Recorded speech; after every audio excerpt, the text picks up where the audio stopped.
mo? Ba't ang tagal mo?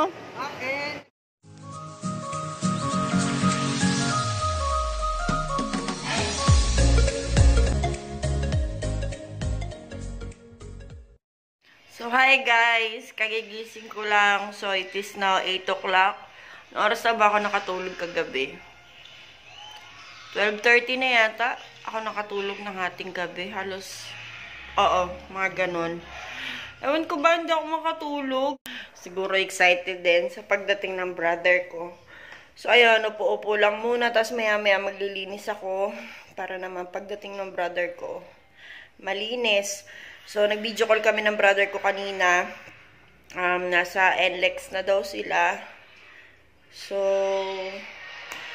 yung inarkila namin na sasakyan yung sa friend ko, yung kay Ate Haji. Kasi, yung asawa kasi nun si Amo.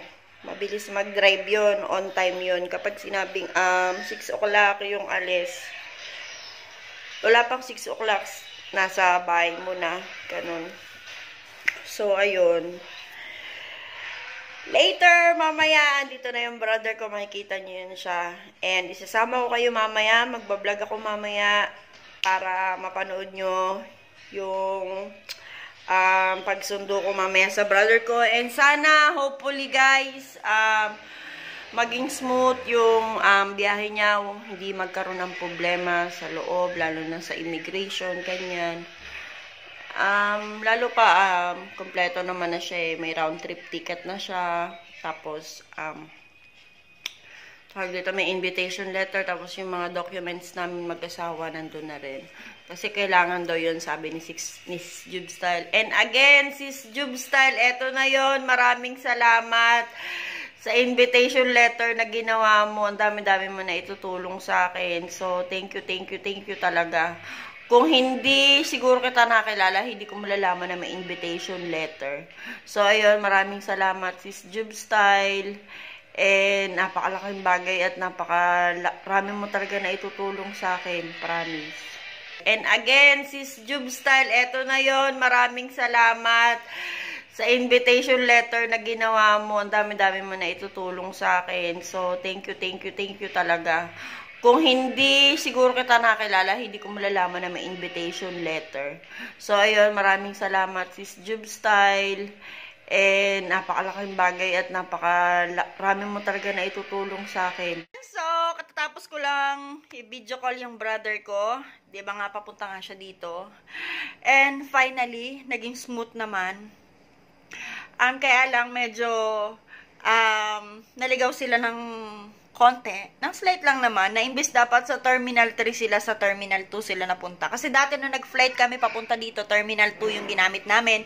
So, ngayon pala, Terminal 3 na lahat. So, binago na pala. So, ayun. Akala ko hindi aabot kasi nung 10:40 AM, ngayon yun, ay kanina, is nasa Terminal 2 sila na dapat pala Terminal 3. So, nung papunta sila ng Terminal 3, traffic pa. So, buti na lang si Amo yung driver at binarurot niya talaga para makapunta sila agad sa Terminal 3. Siningit-singit niya na talaga kasi sa Manila traffic, diba? So, ayun na nga. Tapos, nung nakapag-check-in na yung brother ko, naka-check-in na siya. Tapos, na-fill upan niya na yung long na papel, yung para sa immigration, ganon. Then, nakapila na siya sa immigration. So, ayun, hinanap nga yung, tinanong mo na sa kanya kung gaano siya katagal. Sabi niya, 1 week. And, tinanong kung saan siya pupunta. Sabi niya sa akin, magkapatid kami, ganyan. Kasal ako dito, ganon. Tapos, hinanap yung invitation letter, tapos yung ibang documents na pinadala ko. So, buti na lang, Sis Jubes, napadala ko din yung passport copy ko, yung scanned copy ng passport ko, kasi hinanap din yun. So, ayun, tapos yung marriage contract, nagpadala din ako. So, ayun, salamat, Sis Jubesal. And ngayon, nasa loob na ng plane yung brother ko, enough niya na yung phone niya, kasi palipad na sila. So, see you later, brother! And, siguro mga, anong oras na ba? 1 o'clock na ng tanghali. So, maya-maya, mga around 3 pupunta na kami ng airport, susunduin na namin yung brother ko. And, hindi ako makapaniwala, guys, na dadating pala yung araw na to na madadala ko yung isa sa mga kapatid ko dito sa Malaysia. So, ito guys, dumating na yung order ko. Juice to para sa vape. Itong Baker's Toner. Baker's Toner. Yam Keladi Cheese Milk. So, ube flavor to na may milk.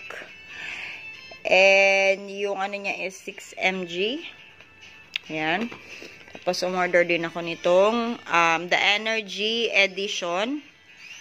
Hindi ko nagbe-blurred. Itong Monster. 100 ml siya, pero hindi ko pa alam kung ano-ano yan. Tapos, umorder din ako ng battery. Ayan. So, hopefully, itong battery na na-order ko is maganda siya, tumatagal, matagal siya malobat. Pero sabi naman ng brother ko is okay naman daw to. So, ayun. Kaya nga pala ako sunod-sunod na nag-order ng juice. Kasi, i-review ko siya, i-juice test ako. Tama ba? Test. So, isasama ko to, itong yogurt ice, at saka yung naked all melon. And meron pa akong isa yung strawberry. So, ito yung device ko, guys. If hindi nyo pa alam, itong Aegis Legend 200 watch.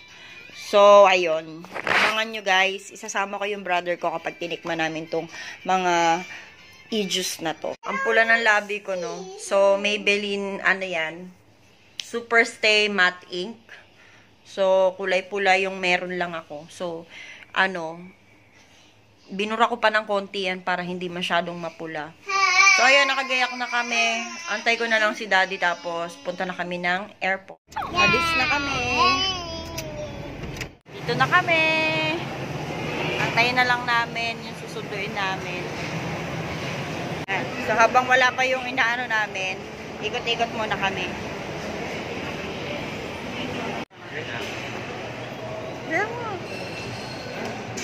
Ito. Ayan na siya, guys. Yung nakaputi. Buti walang naging problema. Nakalabas siya agad. Medyo matagal din na. Kinakabahan na rin ako. Ha! Ayan, may kasama ka pala eh. Hello, hi teacher. Ba't ang tagal mo? Ba't ang tagal mo? Nagtagal ako sa may immigration. Bakit? Wala, tinanong lang kung ano gagawin ko dito. Tapos kung nagtatrabaho ba ako sa Pilipinas o sabi ko, nagtatrabaho. I'm waiter at Biscuit yun eh. Okay. Mabait naman. Tinanong ako kung ilang araw ako dito. Sabi ko, 1 week. 1 week tourist. Yeah. And guys, kasama ko na yung brother ko. Kala ko hindi siya makakaano eh. Hindi siya makakalabas. Tuwan-tuwa eh. Ay, madumi na yung seven. Binila ko pa sa dito. Ayaw nga magsuot ng ibang tsinelas niyan.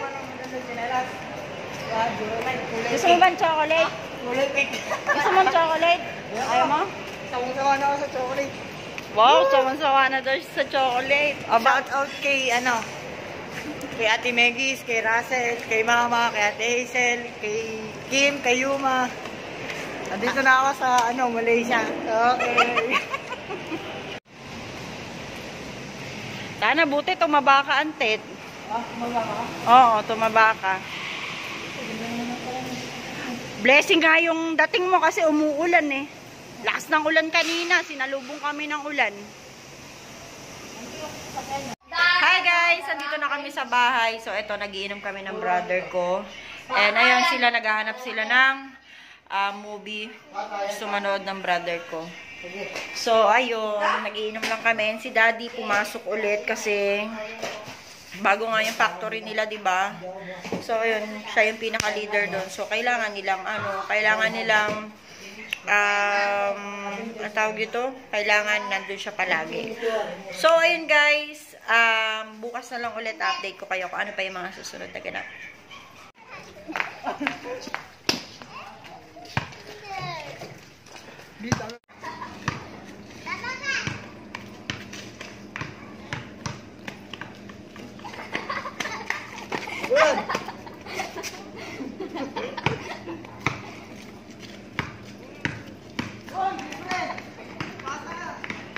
Sige, makakarating na siya sa dulo.